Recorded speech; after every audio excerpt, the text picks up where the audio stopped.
بسم اللہ الرحمن الرحیم۔ آج کا سوال بہت ہی اہم ہے کہ مسجد کی نیچے والی منزل کو چھوڑ کر اوپر والی منزل میں جماعت کرانا شرعاً یہ کیسا ہے؟ مثلاً ایک منزل نیچے ہے اور اوپر ایک اور منزل بنی ہوئی ہے، تو وہاں جا کر نیچے والی منزل کو چھوڑ کر اوپر جا کر نماز کرانا، جماعت کرانا یہ کیسا ہے؟ دیکھیں اس کا جواب یہ ہے، اس کا جواب فتاوی ہندیہ کے اندر بھی ہے اور احسن الفتاوی میں بھی ہے کہ بلا عذر مسجد کی نچلی منزل خالی چھوڑ کر بلائی منزل میں جماعت کرنا مسجد کی اصل وضع اور امت کے متواتراس تعامل کے خلاف ہے۔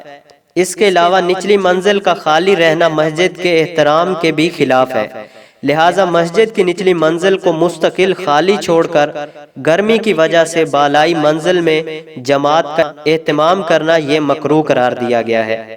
جیسا کہ احسن الفتاوی میں ہے، اس سے معلوم ہوتا ہے کہ مسجد کی چھت پر نماز پڑھنا مکروہ ہے، مگر اس کی تفصیل میں بنظر فقہ معلوم ہوتی ہے کہ جب اوپر مسقف منزل نہ ہو تو چھت پر چڑھنا اور نماز پڑھنا بہر کیف مکروہ ہے، اور اگر اوپر بھی مسقف ہو اور اس میں منفردن نماز یعنی اکیلے نماز پڑھنا بلا کراہت جائز ہے، اور نچلی منزل میں جگہ ہوتے ہوئے اوپر کی منزل میں جماعت سے نماز پڑھنا مکروہ ہے۔